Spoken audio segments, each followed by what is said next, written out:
भाई इमरान ने हमको, भाई इमरान ने हमको, भाई इमरान ने चादर से हमको बुला लिया। अरे हमको बुला लिया, भाई इमरान ने चादर से हमको बुला लिया, भाई इनको बुला लिया, भाई इमरान ने चादर से हमको बुला लिया, भाई इनको बुला लिया, भाई सबको बुला लिया। अरे भाई इमरान ने हरदी को सबको बुला लिया, अरे सबको बुला लिया, भाई इमरान ने हरदी को सबको बुला लिया, सबको बुला लिया, भाई इमरान ने हरदी को सबको बुला लिया, सबको बुला लिया। अपने के जनाब अब्दुल सत्तार साहब दामत बरकत और उसके बाद हमारे खास दोस्त इमरान साहब और जनाब सईमुद्दीन साहब अल्हम्दुलिल्लाह दूर दूर से तशरीफ लाए हैं। बस दुआ हो कि अल्लाह से अल्लाह इन सबको आने को कबूल अता फरमाए और ये प्रोग्राम को कबूल अता फरमाए। मेरे मोहतरम बुजुर्गों दोस्तों, अल्लाह तबारक व तआला ने हम सभी हजरात को इस दुनिया के अंदर में कुछ दिन के लिए रवा दवा किया है, कुछ दिन के लिए भेजा है। कोई हमेशा के लिए आने के लिए और कोई हमेशा रहने के लिए, और यह हमेशा जिंदगी हो या हमेशा दुनिया हो, अल्लाह पैदा नहीं किया है। मेरे भाइयों, यही जिंदगी में, इसी जिंदगी में इंसान को बहुत सारे जरूरियात भी हैं। हर इंसान अपनी जरूरियात के अंदर में लगे हुए हैं। हर इंसान अपनी जरूरत पूरा करने के लिए कोशिश में, हर इंसान अपने कामयाबी की मंजिल पे तय पहुंचने के लिए, अपने मंजिल को पकड़ने के लिए हर तरीका इख्तियार करते हैं। इंसान अपनी कामयाबी के लिए जो काम नहीं करना वो भी करते हैं। इंसान अपनी जिंदगी में जो इंसान को जो काम उसको मुनासिब और नागवारा देता हो, अपने मंजिल पाने के लिए इस दुनिया के अंदर में इंसान उसका भी कदम उठाता है। दूसरा नंबर यह है, जब बच्चा होशियार या बच्ची होशियार हो जाती है तो उसको पढ़ने के लिए भेजते हैं। मेरे भाइयों, जब बच्चा आपका माँ के गोद में है तभी माँ को तरबियत देना है। माँ बच्चे को बताना है कि बेटा कानों में दुआ पढ़ना, उनको वजू करके दूध पिलानी है। तब बच्चा वो माँ की गोद में माँ जैसी और फिर वो अल्लाह वाला जैसा बनता है। लेकिन ऐसा काम है औरतें आजकल नहीं करती है। आजकल के औरतों और या आजकल के मर्द, जिस औरत के अंदर दीनदारी हो और वो औरत मर्द को समझाती हो, समझा रहा हो, एक काम कीजिए मेरा शौहर, आप मस्जिद में जाओ, आप नमाज पढ़ो, आप काम करो, नमाज पढ़ने के बाद काम के लिए जाओ। लेकिन उल्टा तानो तशरीफ बीवी को शुरू, गाली गलौज देना शुरू। अब वो बीवी बेचारी मजबूर होकर घर में बैठ जाती है। अब मेरे दोस्तों, नेक काम का दावत दे रहा हूं और वहां पे उसको ताना तशरी कर रहा हो और उसको नाजेबा बातें करता हो तो वो बीवी बेचारी दिल छोटा करके बैठ जाती है। अब क्या बोलने की जरूरत नहीं। या फिर और कोई और नेक शौहर हो और घर के अंदर में चालाक औरत हो, शौहर समझाता हो, समझा रहा है, काम कीजिए, आप नमाज पढ़ो। औरत के घर मस्जिद है, नमाज पढ़ो, जिक्र करो, इबादत करो। खुदा की कसम तुम्हारे नमाज से जब घर मस्जिद बनेगा तो बरकत पाएगा। लेकिन औरत पढ़ने को तैयार नहीं। मेरे भाइयों, जिस जगह पे नमाज नहीं होगी, जिस जगह दुआ नहीं होगी, जिस जगह पे खुदा का कुरान नहीं पढ़ा जाएगा, उस जगह शैतान भी आएगा। शैतान के अलावा कोई नहीं। अब फिर वो दोनों में इंतशार, दोनों झगड़ा करना शुरू। शौहर गए कमाने के लिए, काम थोड़ा बहुत किए, आके बीवी को धुलाई कर दिया। बीवी बेचारी मजबूर, अब करे तो क्या करे। मर्द के ताबे में अब पिटाई करने के बाद बर्दाश्त किया, 2 दिन के बाद बातचीत बंद रहती है, तीसरे दिन फिर चालू। अब ये शौहर वो नहीं करता है, देखो बीवी मैंने इसलिए मारा हूं तुमको कि तुम नमाज पढ़ो, कुरान पढ़ो, तिलावत करो और खाना बनाओ, वजू के साथ बनाओ। ये दावत नहीं है। अब घर में यहीं से बर्बादी शुरू, बर्बादी की मंजिल शुरू। अब उस घर को देखकर आपके बच्चे आपसे नसीहत कहां पाएंगे? माँ बाप को देखकर बच्चे नसीहत मिलता है। अगर बाप नमाज पढ़ता हो, माँ नमाजी हो, तो बच्चे उसको देखकर भी नमाजी होते हैं। मेरे भाइयों, आज के जमाने में जब बच्चे या बच्चियां बुलूग को पहुंचता है, जब उसको ठोकरे खाना पड़ता है, तो फिर मदरसा या मस्जिद की तलाश करता है। नहीं मेरे भाइयों, जिस तरह आपको ये फिक्र है कि मेरी बच्ची जवान हो चुकी है, इसके लिए साजो सामान और घर का शादी ब्याह करना है, इसके लिए जेवर तैयार करना है, इसके लिए सामान तैयार करना है, ऐसा फिक्र करते हो तो ऐसे ही फिक्र उसके दीनदारी करना है। जब एक बच्ची जवान हो जाती है तो माँ बाप की करोटे बदलते हैं। रात में माँ को नींद नहीं, बाप को नींद नहीं, बेचारे को। क्यों? मेरी बच्ची जवान हो चुकी है और उस बच्ची के अंदर में ये नहीं हुआ, माँ सबक सिखाई है, ये सबक बाप नहीं सिखाया है। मेरी बच्ची जवान तो हो गई है, लेकिन जब ससुराल जाएगा तो ये सास ससुर का कदर करेगा या नहीं करेगा? ये नहीं सिखाया था। अब ये जाने के बाद सब फिक्र में रहते हैं, शादी का, ब्याह का, जेवर का तलाशी, ये वो। अब गरीब भी है बेचारे, इतना धूमधाम से वो शादी करते हैं ताकि मैं पना खत्म, कहीं मैं पना टूट न जाए। जिसके पास बेचारे के पास पैसे ना हो, वो कर्ज लेने के लिए तैयार, रात घर में बैठता हो, कर्ज दे दीजिए, उसके लिए इतना फिक्र हो। लेकिन बच्चे बुलूग पहुंच गई है, बच्चे बालिग हो गई है, बालिग हो चुके हैं बच्चे, लेकिन उसका ये फिक्र नहीं है ये घर जाने के बाद कहीं सास की खिदमत करेगी या नहीं करेगी। मेरे भाई गौर से सुनने की बात है। अब वही बच्चे आपका झगड़ा देखकर, आपकी बीवी की झगड़ा देखती है वो बच्ची, और देख देख के बड़ी हो जाती है। उसके दिमाग में वही भूत सवाल होता है, वही सबक मिली हुई रहती है, वही सबक रहता है। जब शादी कर देते हैं तो शादी करने के बाद जब वो ससुराल जाती है, अब ये आपका सबक पढ़ाया हुआ यूज करती है। आपने जो सबक दी थी घर में, लड़ाई झगड़ा करके आपस में शौहर बीवी में, ये सबक कौन सिखाए? आपका बच्चा और आपकी बच्ची।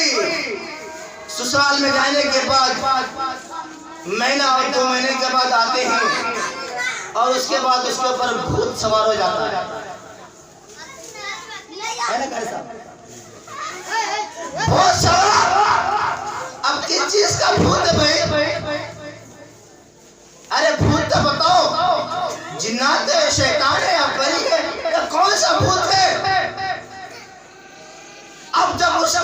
से पूछते हो?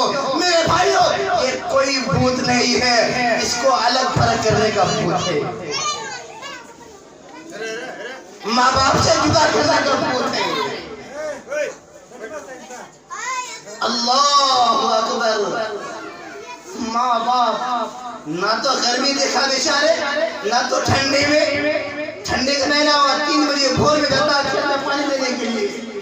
अरे कहाँ जा रहे हो? अरे मेरे बच्चे को रोजी तलाश करने के लिए खेतों में जाता है। बच्चे को जवान कर देता है, बच्चा होशियार हो जाते हैं, उसके लिए इतना मेहनत करते हैं, लेकिन कम वक्त शैतान कभी कभी ऐसी आती है बेचारी, अल्लाह माफ करे, वो औरत नहीं जो नेक साले बन करा, उसके लिए नहीं, जिसके ऊपर भूत सवार होता। और कौन सा भूत? शादी कर लिया है अब तो पेट में दर्द हुआ है, झाड़ू नहीं मारनी है, झाड़ू नहीं लगाना है, बर्तन नहीं मांज रही है, बेचारी सास परेशान रहती है। अब वो ये मौलवी वो मौलवी, उसको वो ओझा, यहाँ को नहीं बुलाने के चक्कर में तलाश में रहती है। असल भूत तो नहीं है, असल तो घर को अलग करना है।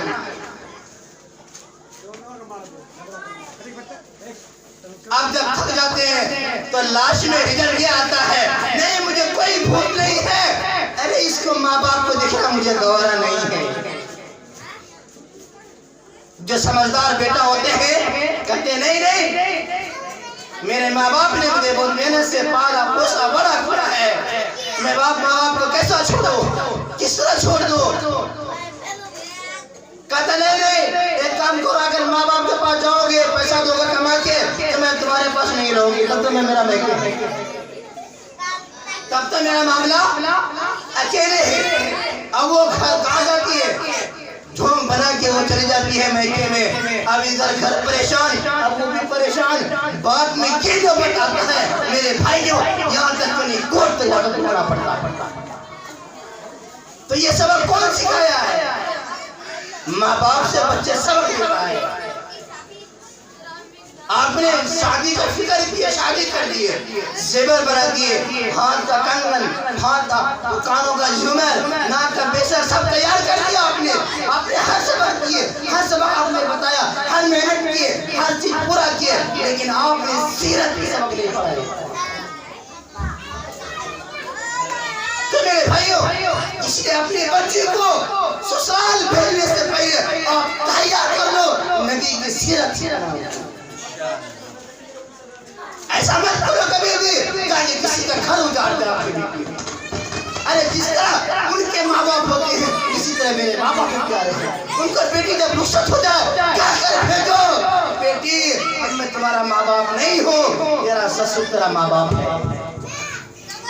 बोल के भेजो। इंशाअल्लाह अगर आपकी सबक उनको समझ में आए तो वो घर कभी बर्बाद नहीं होगा, घर में कभी आग नहीं जलेगा, चिंगारियां नहीं उठेगी। अरे मेरे भाई, घर में कुरान की तिलावत खत्म, घर में कुरान की नमाज खत्म, दुआ खत्म, झगड़ा घर में नहीं, बीवी में झगड़ा, छोटी बात हुई, छोटे बात में छोरा है उसको पिटाई कर दिए, बीवियां उनको मुंह चढ़ा हुआ।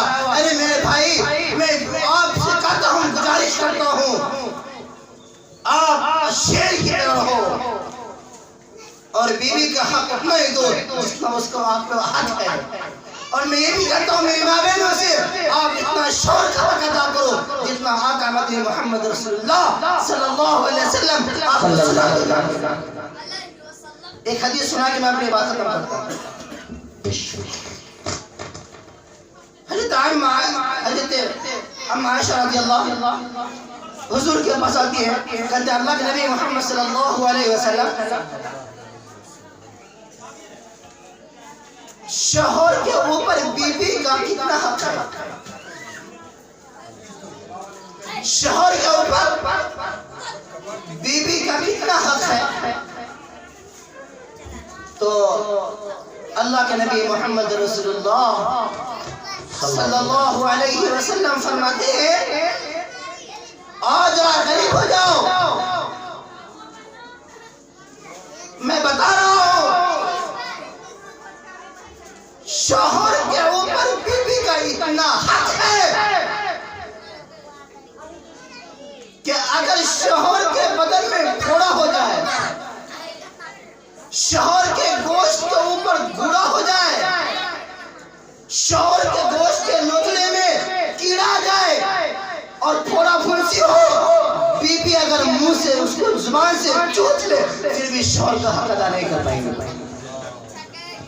अल्लाह मेरे भाइयों, आका मदनी मोहम्मद रसूलुल्लाह सल्लल्लाहु अलैहि वसल्लम के सामने बोलने लगे, या अल्लाह मैंने बहुत ज्यादा मैंने शौहर का नाफरमानी किया। हाँ, अगर इस दुनिया में किसी को मर्तबा देता सजदा के लिए तो वो शौहर को देता, लेकिन सजदा का हक किसी को नहीं मिलेगा। अल्लाह कहता बीवी को शौहर को सजदा करो, नहीं करने को हुक्म दिया है, सजदा सिर्फ वाहिद के लिए। तो मेरे भाइयों, आपके ऊपर भी हक है कि बीवी को घर में तमाम तशरीफ नहीं देना है। मेरे भाइयों, ज्यादा बातें नहीं करूंगा। अल्हम्दुलिल्लाह हमारे मुफ्ती साहब और उलमा-ए-किराम और मुरबल्ला से जनाब हजरत तनवीर साहब वो भी तशरीफ लाए, बहुत उलमा-ए-किराम है। ज्यादा बात नहीं हुई, बस एक दो तीन बात करके खत्म कर लेता हूँ। मैं तो इसी घर का आदमी हूँ। तो बीवी और शौहर के अंदर में अक्सर ये झगड़ा है। एक और बात सुना देता हूँ चलते चलते। आजकल फैशन के दौर में जींस पैंट टाइट हो और बाल फिट फाट हो और दाढ़ी सफा चट हो, जींस फिट फाट हो, बाल शूटिंग हो, दाढ़ी सफा चट हो। जिस लड़की को नबी की सीरत माँ बाप नहीं सिखाया है, वो कहता मैं उसी से शादी करूंगी।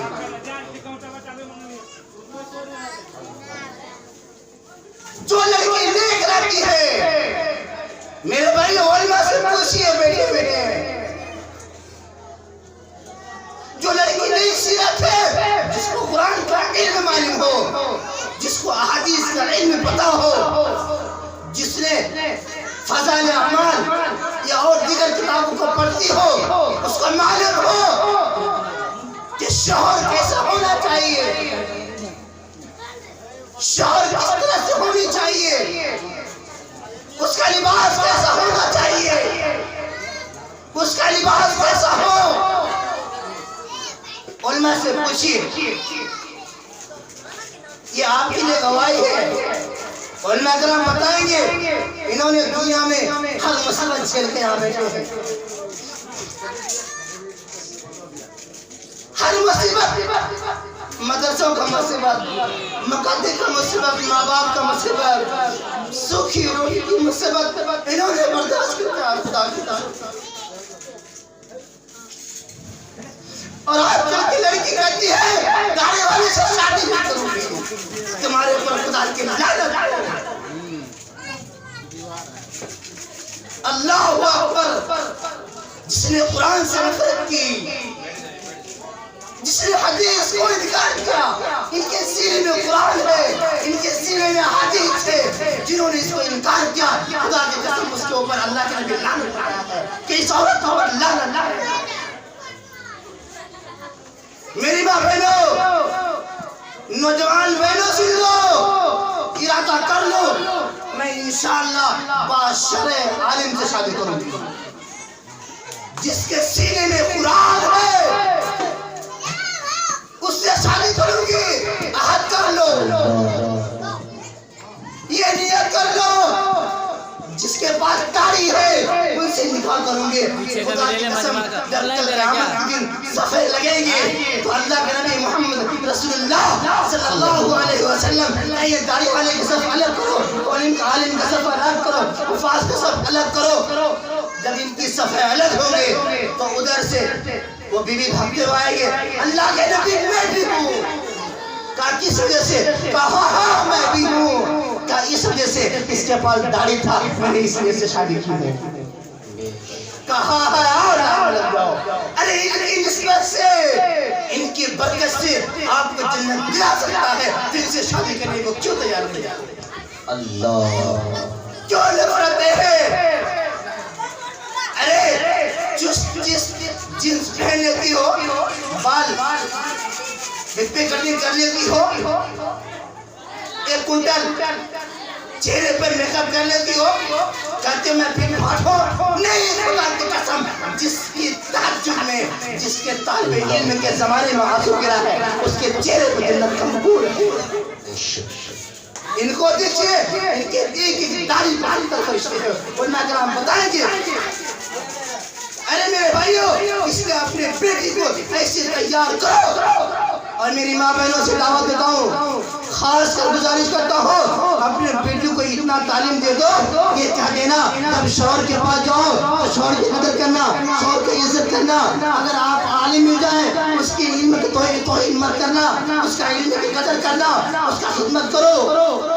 आलिम का तौहीन मत करना, आलिम का तौहीन, नबी का तौहीन, नबी का तौहीन, अल्लाह का तौहीन नबी करेंगे इंशाअल्लाह। बोले भाई हाथ दिखाओ, अपने बेटी को तैयार करोगे इंशाअल्लाह। हम सब भी, हमारे पास भी बेटी है, आपके पास भी बेटी है, सबके पास बेटी है, ये इरादा कर लो। अभी मौलाना बता रहे थे मेरे आने से पहले, बहुत कीमती बात, ये दुनिया में कुछ भी नहीं है, ये झूठा सरमाया है। और फरमा रहे थे दुनिया जीने का किसको शौक होता है? जो चोरी करता है। बहुत मेरे दिल में ऐसा तीर की तरह चुभा है, खुदा की कसम, इस जगह में बैठने के लायक नहीं हूँ। उलमा इकराम यहाँ पे तशरीफ मौजूद है। कहा कि जिसको चोरी करना हो, जिसको शराब पीनी हो, जिसको डाका डालना हो, जिसको जिना का शौक हो, जिसको मंजिल तलाश करना है, ये बर्बादी का मंजिल, उसको ये दुनिया जीने में मजा आता है। जिसको अल्लाह का घर और कब्र का याद आता हो, इसको इस दुनिया में जीने के लिए डर लगता है। करेंगे मेरे भाइयों, मेरी माँ बहनों, करेंगे इंशाअल्लाह बेटी की तैयारी। बोलो, अपने अपने बेटी को कुरान पढ़ाएंगे। और ये खास का दावत देता हूँ, दाढ़ी वाले शादी करो, नहीं तो फिर एनआरसी लगना शुरू हो जाएगा। अल्लाह अकबर, नहीं तो बेकार हो जाएंगे। ये बर्बादी सोचो, उलमा फरमा रहे थे बर्बादी क्यों आया है? कि उलमा की तौहीन से, ये उलमा के ऊपर गद्दारी करने से, ये उलमा के ऊपर कीचड़ उछालने से ये दुनिया बर्बादी है, ये बीमारी है। वरना खुदा की कसम मुझसे पहले 100 साल पहले कोई बीमारी नहीं है। बताओ, अपने बच्चों को सिखाओ कुरान, सिखाओ नमाज, सिखाओ शौर, सिखाओ माँ बाप की खिदमत। एक बात बस लाश हो गया है, मैं कह रहा था सास ससुर के बारे में। अगर आपकी तरबियत सीख के जाएगी आपकी बेटी, तो कहेगा ये मेरा माँ बाप है, आज के बाद ये मेरा माँ बाप है। सिखा के भेजोगे तब, अगर सिखा के नहीं भेजे, खुदा की कसम, ना तो वो बसेगी, ना आपको चैन का दिन सोने देगी। करेंगे इंशाअल्लाह। अल्लाह से दुआ करें, अल्लाह तबारक व तआला जितने भी उलमा किराम हैं, सबके पहले मैं इनके लिए दुआ करता हूँ, अल्लाह इसकी शान और शौकत को अल्लाह ऊपर पहुँचाए। अल्लाह जितने इस दुनिया में आलिम हैं, जितने बड़े बड़े आलिम हैं, अल्लाह इसके मंजिल को तय पाए, तकमील तक अल्लाह पहुँचाए। अल्लाह इसके इरादे को मुकम्मल करे, क्योंकि ये आलिम बेचारे ऐसे जेलखाने से आए हैं, कब इसको चैन सुकून मिलेगा पता नहीं है। अगर आप इनसे झगड़ा करेंगे कब जिएंगे मेरे भाइयों? इसलिए कहता हूँ, आप अपने बच्चों को ऐसा बनाओ, नबी की सीरत सिखाओ, अम्मा आयशा का सबक बताओ, फातिमा का सबक बताओ, ज़हरा का सबक बताओ, खदीजतुल कुबरा का सबक बताओ, बता के भेजो, ये तेरा शौहर है। इंशाअल्लाह अल्लाह आपको भी कबूल फरमाए, अल्लाह हमें भी कबूल फरमाए। दोस्तों, और भी मजीद वीडियो अगर आप देखना चाहते हैं तो सबसे पहले चैनल को सब्सक्राइब करें, लाइक करें, और अगर आपके मन में कोई सवाल है कमेंट बॉक्स में ज़रूर दें। फिर मिलते हैं अगले वीडियो में। खुदा हाफिज़।